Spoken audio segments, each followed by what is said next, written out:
Every week, the marketing landscape changes and marketing managers, directors, and business owners try their best to stay up to date. The Dojo, a brand new podcast series by Exposure Ninja, is here to turn the latest marketing news and trends into marketing tasks. Task or tasks? Which one are we going to go with? Marketing tasks you can follow. I'm Dale. I'm Jess. I'm unmuted, Tim.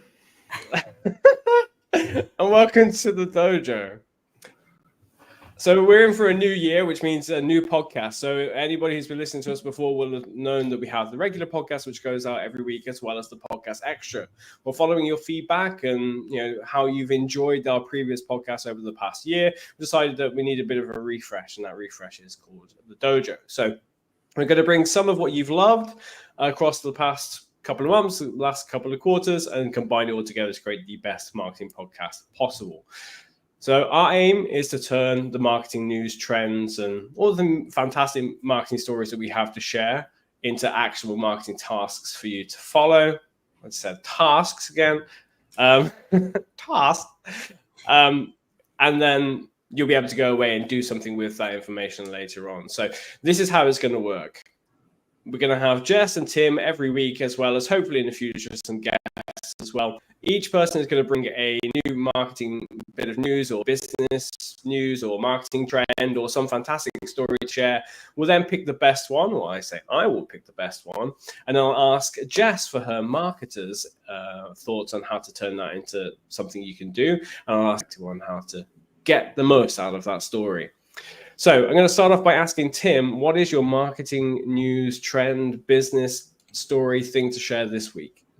So mine is the news that Perplexity AI has just raised a bunch more money at a pretty whopping valuation to try and compete with Google. And they're making some pretty bold claims in the press about making Google look legacy and old. So I think this has a lot of relevance for marketing managers. It has a huge amount of relevance for any business that gets any amount of traffic for Google. And I think this taps into the trend which we're expecting to see more of this year, which is alternative ways that people will search to find products and services. Interesting. Now, I wonder whether you could dive in a little bit more into the idea of it being maybe a threat towards Google search. So obviously with the addition of ChatGPT to Bing to create Bing Chat last year, there were a lot of understandable fear that potentially that could affect how much traffic comes to your website, that Bing Chat is going to be a replacement for search in general. However, we haven't necessarily seen that happen. So just how much threat do you think something like this truly poses to Google search? Yeah, I think it's a really difficult one to answer. Obviously, Perplexity is very well funded now. They just raised 73 mil at $520 million valuation. This is for a company that's less than a year and a half old with 38 employees, less than 10 million revenue. So right now they've built a tool which is pretty cool. I think there's definitely areas where it's a sort of a better search experience than some aspects of Google, but there are other areas where it maybe isn't so great. And I can show you a demo if you're interested. But I think the bigger question is, as more of these startups start to take a swipe at Google, are any of them going to succeed? I mean, logically, you'd say that if enough of these well-funded AI-focused startups take a swipe at Google, eventually someone's going to figure out an alternative model for search and potentially push Google to launch its SGE, which is its own generative AI search engine, sooner. So it's really difficult to tell whether any of these are going to disrupt. I think search is one of those which is so heavily reliant on user behavior. Like ChatGPT with Bing hasn't really made a dent into Google's market share, it would appear. But that's because maybe the Bing chat responses aren't significantly better enough that people will switch their search behaviors over from Google. So we might just be waiting for that one killer app, which seems to come out of nowhere if you're not studying the space, but that completely disrupts Google, and we end up with a lot of marketing managers caught by surprise. So I think it's really important that we stay on top of things like this, play with them, experiment with them to see how they work, just so we can sleep well at night knowing that, okay, we're at least putting our marketing eggs in the right baskets for now. Now, one person I know who's really hot on trends and understanding how people use the web or in apps is Jess Percival. Jess, you've you've been really like hot on understanding like how people have adapted to using different apps like TikTok as a replacement for some of their social media usage elsewhere. How are you hearing or seeing or kind of putting in the research and understanding like how people are adapting to the tools like Perplexity and Claude? Are people starting to use them at this point, or is this mostly chat around it could happen, or is it actually happening? Yeah, I think we're seeing a lot more people using it than were before. And I think it's really interesting what they're actually using these tools to do. I think more people are using them to do little day-to-day tasks or to ask little questions in the same way that we maybe thought voice search would work. But I also think they're wanting these really tailored responses. I think that's going to be the thing that is going to be a big challenge for marketers, is kind of figuring out how to give people something better than a response that's completely tailored to them, and you can't give each individual a tailored response.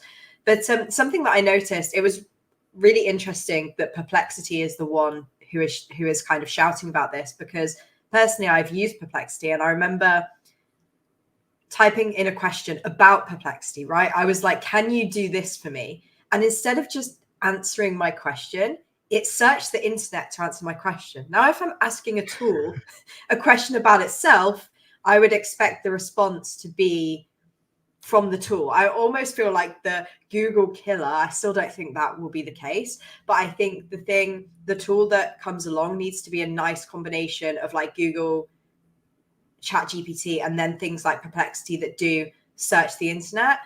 Because like I said, I don't want to wait for Perplexity to scour the internet to give me responses about what marketing tasks it can do to me. And one of the click-throughs it gave me today was some other agency's responses that they were getting from Perplexity, and they'd asked it a few questions and it was their like agency account, and I was like, that's not good, but I can see that because when I saw the Perplexity logo come up, I was like, cool, I'll click through to that because that's going to be the source of this information. And it wasn't. And it just seems like they're almost, why are they going out so far to come back in when ChatGPT feels like it does stuff in? So I think it's finding that balance between the two will be the one that will rock everybody's world. Yeah, that's my thoughts on that one. I think it's going to be, as Tim says, really interesting how apps like this come along. There is quite a few of them. There's Claude and what have you. Eventually, some of them are probably going to combine to become, smaller, joined up units. There'll be fewer competitors to in the search space. But competition is actually really healthy. My query is whether they're going to take enough of that market share to really make a dent on Google. But I think it's really important that they are in place so that Google is on their toes. Otherwise, they aren't going to make the accelerated. Well, I think they've had a lot of AI stuff going on in search before. They just didn't want to declare it. But ChatGPT has pushed them to do a lot of very quick catching up or advancements in how search works. And I think that's really healthy. And I think that's what's going to be necessary to get, search where it needs to be for how people actually want to use the web. Because I don't think search has, worked in the way that people have wanted it to for forever. People have never really understood how to use Google. They had to figure it out. Oh, I need to do these words in this order, and it's very unlike how people think and talk and so on. I think the opportunity is a bit like what Jess said with personalization. So Perplexity's got a pretty cool co-pilot feature where if you ask a question like, I don't know, help me reduce the CPA of my Google ads, it'll say, oh, okay, in which way do you want to, like, which area do you want to work on? For example, landing page or conversion rate, PPC or whatever. And then, you choose that and it sort of prompts you to get the best, I guess, it prompts you to work together to create the best prompt for a unique and useful output. And I think it's things like that which offer functionality outside of a traditional Boolean search for CPA reduction tips, Google ads. Like, as you say, Dale, we've been programmed with how to search Google in a particular way, but these tools, we don't really know the extent of their capabilities, and I think the potential is there that if they have sort of co-pilot functionality, they can draw out of the information from us that helps them give us a much more tailored answer. And I think if Google is not prepared for that, that could be a killer feature which allows them to get disrupted. So yeah, I agree. I think Perplexity is not perfect, but it's also super young, and I'd kind of look at this as a direction of travel more than like, here's where they're at. Is this thing ready to take on Google? No, it's not. But Google's 25 years old. What's Perplexity going to look like in 3 years when they're 2 times as old as they are today? I think that could be really interesting. Yeah, I definitely agree with a lot of what you're saying there. But what I found really interesting is the examples that you gave in terms of like the co-pilot stuff. Like if I want a new mascara, I'm not going to need a co-pilot to kind of help me through that. So maybe there's going to be a shift in some of the traffic through Google is going to start coming through AI, but some of it won't. Some of it will just be, or might go to Perplexity, for instance, but some of it will stay in Google because they don't necessarily need that same. They'll still want that personalized experience. It might be what's the best mascara for somebody with sensitive skin who wants to wear it swimming, who hates X, Y, and Z brand, but you wouldn't necessarily need the co-pilot type feature for that. So I think we are going to see maybe a whole range of people who move over completely to something like Perplexity, or move over to it when they're doing their day-to-day work, but still use Google for like commercial searches or like fun searches, I guess. I'm pretty conscious of time, and because it's a new format, I don't really know how this is going to go. Could go for an hour, so I'm going to take us on to the next bit, which is Jess. I'd love to know what's your pick for this week. Yeah, I read a lovely article from The Drum that explained that the Cannes Lions, which is a huge advertising awards show, has added a humor category to its awards because they've seen a growing trend in like ads that include a lot of humor. Apparently from kind of 2002 onwards, we've seen a real downtrend, and now we're starting to see an uptick again. Now, this was quite surprising to me because a lot of the ads that I would say play on daytime telly and stuff, I would say do have that element of humor. But I also noticed an advert that played on YouTube recently that I was like, that ad has been running for so long.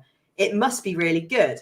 Then when I read this article, they explained that it's a lot harder to write a good joke than it is to just say the good things that you're doing and do your positioning. That's probably why this ad has been running for so long, because they just can't write a funnier joke. The joke isn't really that funny anyway. But I did think it was a really interesting observation that it's a lot harder to write a good joke than it is to just share your brand's message. There's another YouTube ad that I get all the time from Galaxy that says, we help people, including women, which I really enjoy that line. I think that's quite a humorous ad in its own right. But they just have gone straight for, here's our positioning, here's some nice animation, this is what we're doing. Whereas actually, could they resonate more with the average person if they somehow tied the humor into that entire thing? Like, I don't know how many people think that "and women comment" is funny, but they could turn that into a whole, thing of like, yeah, that was a bit of a silly thing to say and makes us sound really outdated. Here's kind of an advert based on that, or just some kind of humor. But this is the thing. You need to be so connected with your customers for this to pay off well, because the main reason people aren't using humor is because they're worried it's going to be taken poorly by their audience. And that's another reason why we've seen that decline in humor, because we've had so much stuff happen in the last 20 or so years that brands are scared to actually be funny because they feel like it might be inappropriate and might be taken the wrong way. And so you really, really need to be understanding where your audience are and what they actually find funny before, taking that leap. Dale, I can see you're on the edge of your seat ready to say something. Absolutely. I don't know if you've seen in the past kind of 4 or 5 days, a lot of talking to the advertising and marketing community about a certain Calvin Klein ad, which is quite possibly nowadays a bit dated. So it's someone walking around in just Calvin Klein's. It's a famous actor from The Bear. I don't actually know their name, but I just know the person. So they're walking around some city and they start taking off their clothes and climbing over rooftops in their underwear. And I'm thinking back to what you were saying before about the humor has to match what your target audience is interested in. If that's the way they're inclined, if your product or service matches that kind of category as well. Like humor only works in, so you can't be a funeral taker and do comedy unless that's your angle. But it doesn't always work. And I remember there's an insurance company that you've previously recommended who use humor as part of their brand identity, life insurance company. Yes. The reason I bring up this Calvin Klein ad is that if that kind of looks a bit dated for nowadays and how people behave and the kind of stuff that you see appear and the kind of the discourse that stems from that kind of stuff, like the classic Beckham ads, it's basically that. Whilst that might create uproar and stuff, maybe that's actually what people are looking for, and it matches what the people who are buying that underwear are interested in seeing, want to see. It matches them. Like humor might match some products. In this case, a half-naked person that somebody buying the underwear is not for themselves, it's for their partner. It matches their thinking of like, oh, I want to see my partner looking as good as that, I'm going to get the underwear. Like if you understand your customer well enough, you can find the kind of content that matches and works best for them. I actually saw a really interesting sentiment analysis study on that ad, and someone had tracked, I don't know if you've seen the same thing, but someone had tracked male response and female response to that same ad. Throughout the ad, tracking the different emotions that people were feeling as the ad progressed. And the male responses were things like annoyance, fear, and anger. The female responses were all positive. And this was declared a success because apparently the decision maker for most underwear purchases is still female. And I think the point of that sentiment analysis was that it's okay for an ad to be polarizing, as long as it's not like actively offensive. It's okay for an ad to be polarizing and sort of required. If you're going to super resonate with one audience, you're probably going to super unresonate with another audience. And I think humor has that same potential, doesn't it? In the example that you gave, Jess, that's your women or people, including women, is going to really resonate with one type of audience. It's probably going to fly under the radar with most people, but for some people, that's really, really going to resonate, and that's going to sort of attract them. And I think the same opportunity is there with humor, isn't it? But it has to be done carefully because humor is always contextual, isn't it? You got to match where the person's at right now, but you've also got to match what's going on in the world. And I think a lot of brands are concerned that, say there was some horrendous terrorist atrocity and then, their funny ad is seen on the news page with that, then it's going to look a bit out of touch. I think the danger with humor is that it only takes one person to veto an ad in that whole ad supply chain for it not to run. And I think a lot of the time these ads will get vetoed by somebody who's just a bit scared to run them, which I think is a shame. Yeah. Oh, you're muted. I'm muted. Thank you. Welcome to the podcast. You can tell I'm not done podcasting for a while. So part of the process for the podcast is that we pick out the story that we think is going to be most actionable. We're going to turn that into tasks you can use later. But what I sense with the humor element of this is that humor tends to lend itself more to paid social and to organic social, but mostly to B2C. Do you see a B2B potential for humor in ads as well? Yeah, there was a wonderful example in that same Drum article where I think the business Workaday, I think they might be called. Well, they're a B2B business, and I think they offer maybe software for businesses. And they decided to do an advert that included a lot of rock stars because they had the belief that people in offices were like, you're a rock star, and they wanted to kind of get real rock stars to come in and say, well, this is what a rock star actually is. And I think one of the people they had in was Ozzy Osbourne.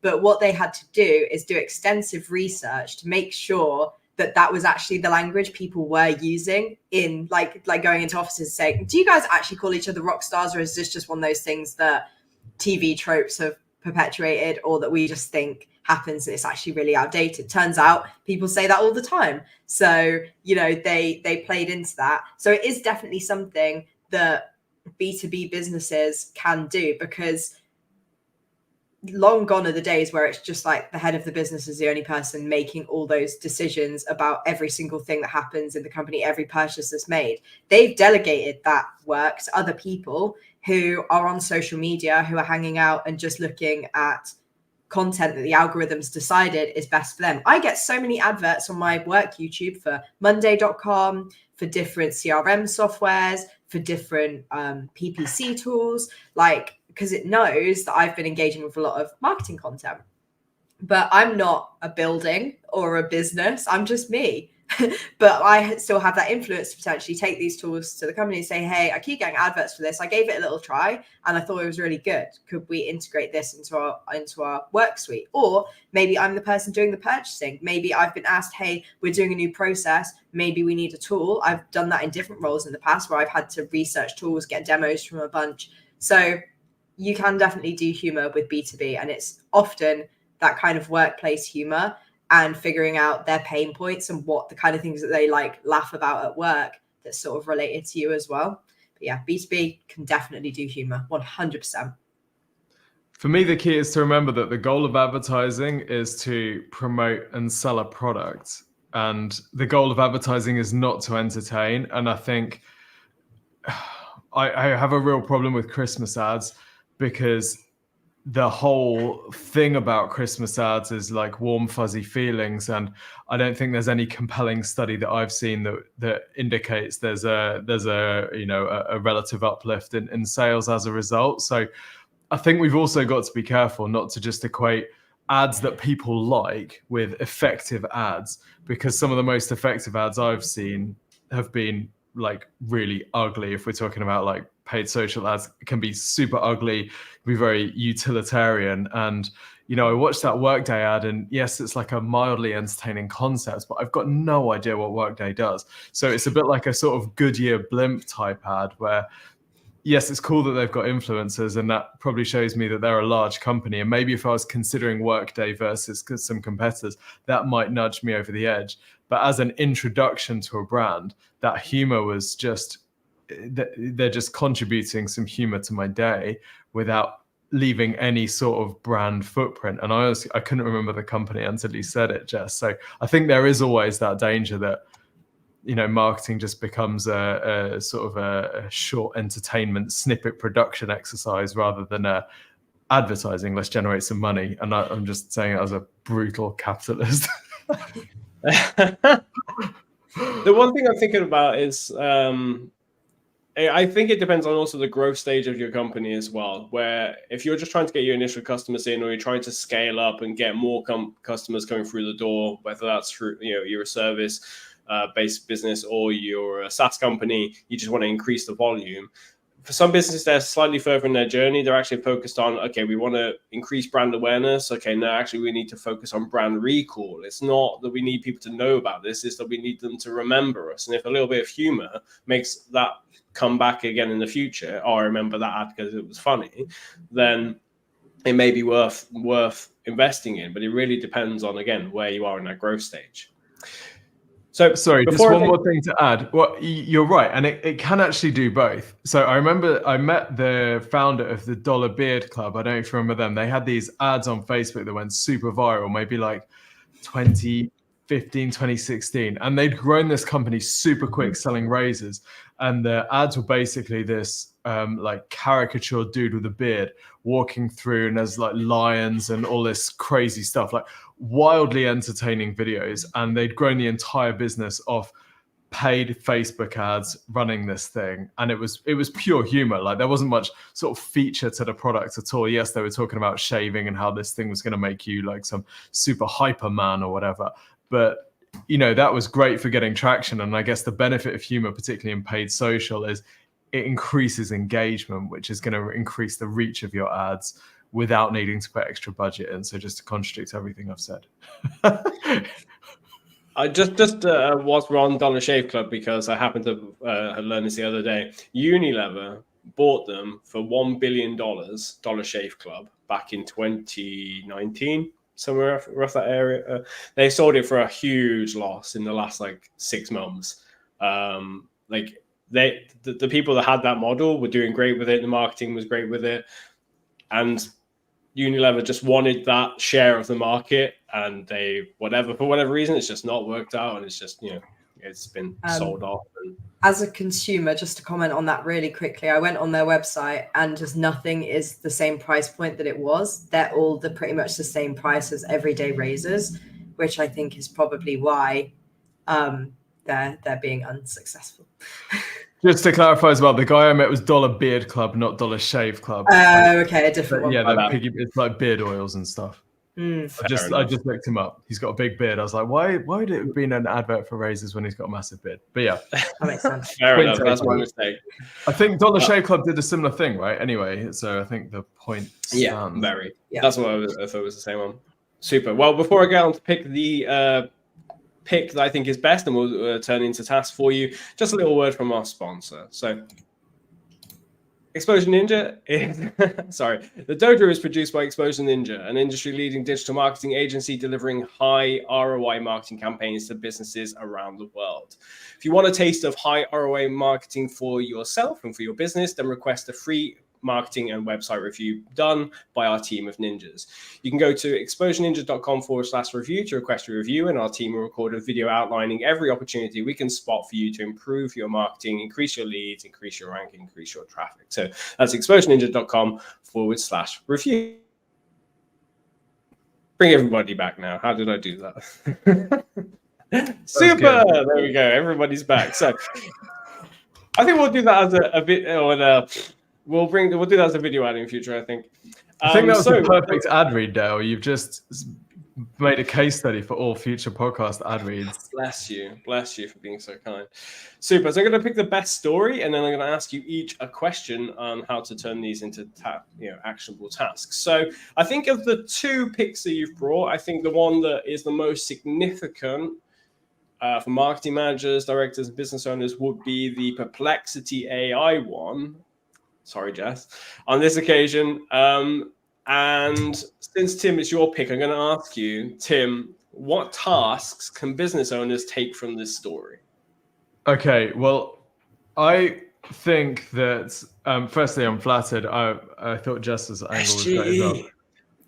Yeah, I think that as a business owner, these changes in AI are not just important marketing things. I think they have a wider implication, and the changes are so significant that I think if you're a business owner, I wouldn't just delegate this stuff to your marketing team. I spoke to someone this week who said, yeah, I'm just going to send all this stuff to my marketing person. I was like, I wouldn't do that. I'd actually spend some time learning how these tools work, and I would keep up to date with the technology yourself as a business owner or business leader, because I think they are that transformational.